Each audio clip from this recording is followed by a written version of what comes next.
Hey everyone, welcome back. We've got some huge news today that has the entire Pi network community buzzing. Something pretty wild just popped up on their testnet, and you know what? It looks a whole lot like a bank. So let's just cut right to the chase, right? This is the question on absolutely everyone's mind. Is Pi Network actually, for real, launching its own digital bank? Well, the answer, it's a little complicated, and that's exactly what we're going to unpack here. All right, so what is this thing? Well, a brand new banking interface just showed up on the Pi testnet, and it's been causing a huge stir online.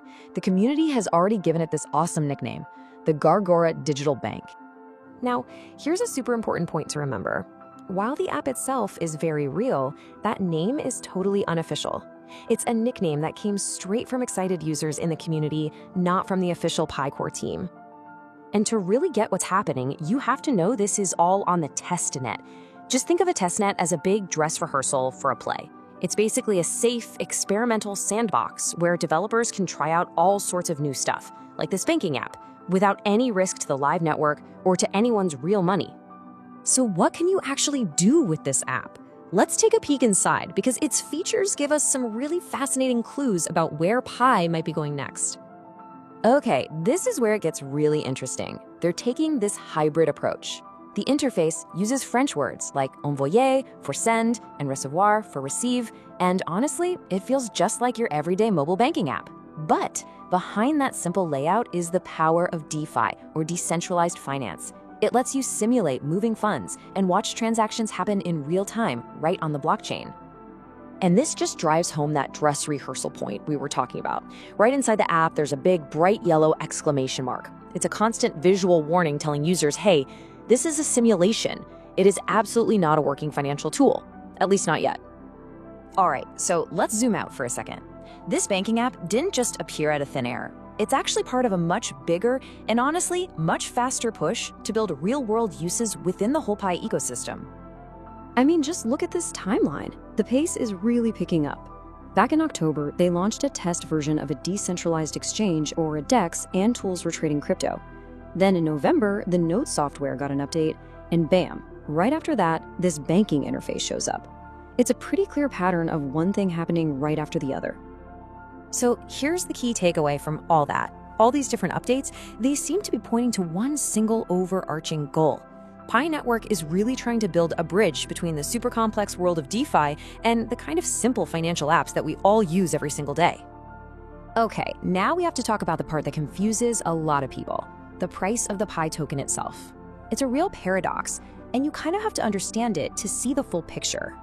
And here's why it's so confusing. Right now, the network is in what's called a closed mainnet.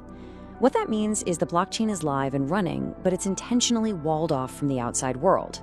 So officially, you can't deposit Pi onto an exchange and you can't withdraw it. And yet, even though it's officially closed off, the Pi token is being actively traded on huge exchanges like Bitget, OKX, and HTX. This creates a massive disconnect between what the project is officially doing and what's actually happening out there in the market. As of early November 2025, the price for these PI IOUs on the exchanges is sitting around 21 cents. And it's not small potatoes either. The 24-hour trading volume is around $29 million. But wow, that is a long way from its peak. Not too long after the mainnet first went live, the token rocketed to an all-time high of almost $3. The volatility has been absolutely wild. Yeah, this chart really puts it all into perspective, doesn't it? That huge gap just shows you how speculative the trading is right now, especially since it's totally disconnected from the official network that's still being built. Now, to put that price in context, we also got to look at the supply. Out of a maximum of 100 billion tokens, only about 8.3 billion are actually out there circulating.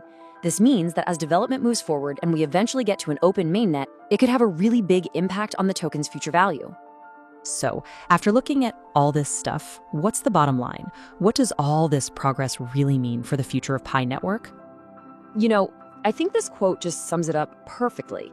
The constant stream of new DeFi features, like the banking app and the DEX, plus all the steady technical upgrades, it all points to one thing, a serious dedication to building real, practical utility. And you know, that leaves us with the final and probably the most important question. While people are still debating the project's legitimacy, all the signs are pointing towards a major focus on tangible, useful applications. So is this relentless push for real-world utility the one thing, the ultimate key that's finally going to unlock Pi's true potential? Well, that's the big question we'll all be watching.